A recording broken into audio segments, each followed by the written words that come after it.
Okay, so I've swapped over now this afternoon, and I'm now out with Frank, Rio, Barney and Hanson. So Hanson's done an awful lot of lead work this morning with me because of how sort of dominant he was getting with the others this morning. So he's done an awful lot of lead work, which is really good. I have used the slip lead on him because he did just have a collar and lead, and when you've got a strong dog that's starting to sort of take matters into his own hands, yes, the lead is a restraint, but more than anything it's communication. And with a collar and lead you don't necessarily get a clear communication, whereas with a slip lead you do, and it doesn't sit around that vulnerable area of the throat, so it doesn't encourage the dog to pull against you. So he's done a lot of work with me, getting that one-to-one going, lots of control, and yeah, it was good. It was good. He's certainly not over the top, but there is a definite change in him. He's certainly more bolshy, and with the more timid ones this morning, he was pushing his weight around a little bit. So I brought him out with the collies and Frank, because he's not going to get very far pushing his weight around with these guys. What's really interesting, I don't know if you can see Rio down there. Rio's the one at the back. He's he's my schoolmaster. So he's already picked. Normally he doesn't have anything to do with Hanson. He's like, no, it's just a young pup, it's fine. Now Rio is totally fixated on him and watching him, ready to control him, let him know when he's doing the wrong thing. You know, Rio's there, that's his job. He's going to sort out the bolshy ones, that's what he does. He doesn't, he's relentless, is Rio, so I don't always bring him out. But there we go, and he's standing over him, look. Yeah? So that's Rio saying what he should and shouldn't be doing. His energy is wrong and Rio is telling him that. That's why Rio is constantly on him, constantly watching him, rounding him up, standing over him. That's good. Frank's just lively. The speed of Frank and the bolshiness of Frank will trigger Hanson, because that's the stage he's at. So, I'm just going out for a drink there. So that's why I brought Frank as well, because we need to kind of push Hanson's buttons, and at the same time I've got Rio here to let him know how he should behave when those buttons are pressed, and that's what we're doing this afternoon with these guys. And obviously Barney's here as well. Barney, totally calm. The only time that Barney still kind of flicks back to some of his old behaviour is when he's on a lead.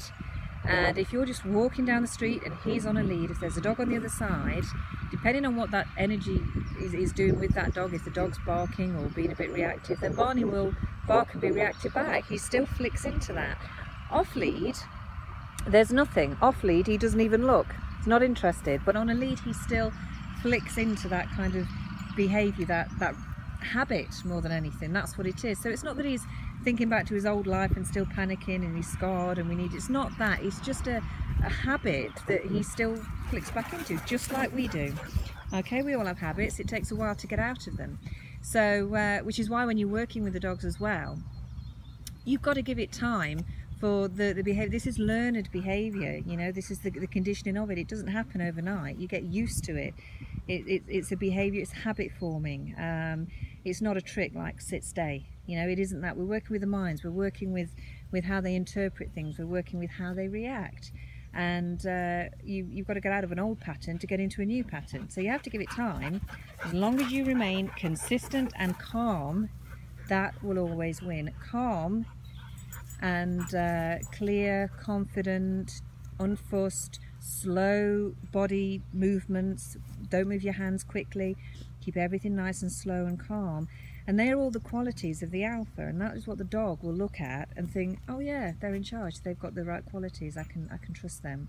If you're fast, erratic, shouting, quick to you know, sort of jump up, and if your energy is very tense, if you're very nervous about what other people think of your dog when it starts to misbehave, that will all be transferred to the dog. And the dog will see you as a weaker part of the pack. So he's not going to follow your lead, and he will remain a little bit stressed and you know, a little bit reactive, because he's decision making. So here's Rio, still at him, still following him wherever he goes, giving him little nudges. So Frank, yeah, he's having a little play. He's not, he's not too bad, but yeah, he's rough. He's Frank. He's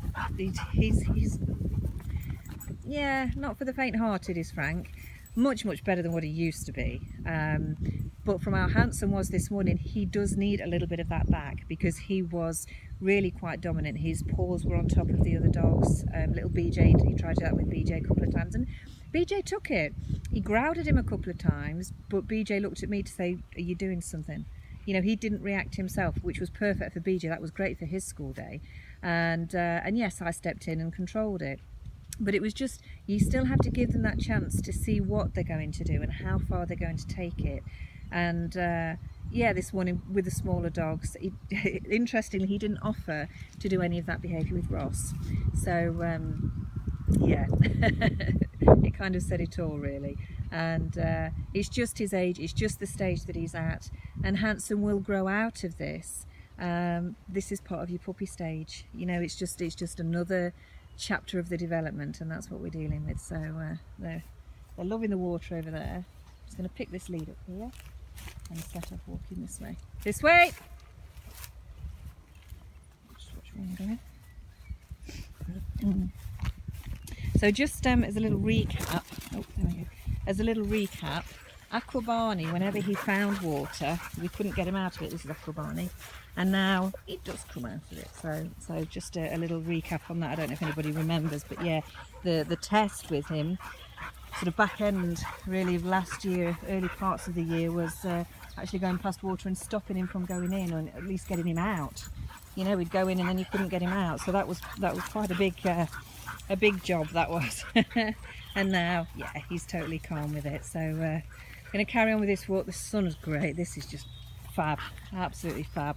I'm going to carry on with this, let Rio do what he needs to do to let Hanson know what he should be doing. And yeah, basically I just let Rio do this bit. You know, the dogs can do far more than I can ever do.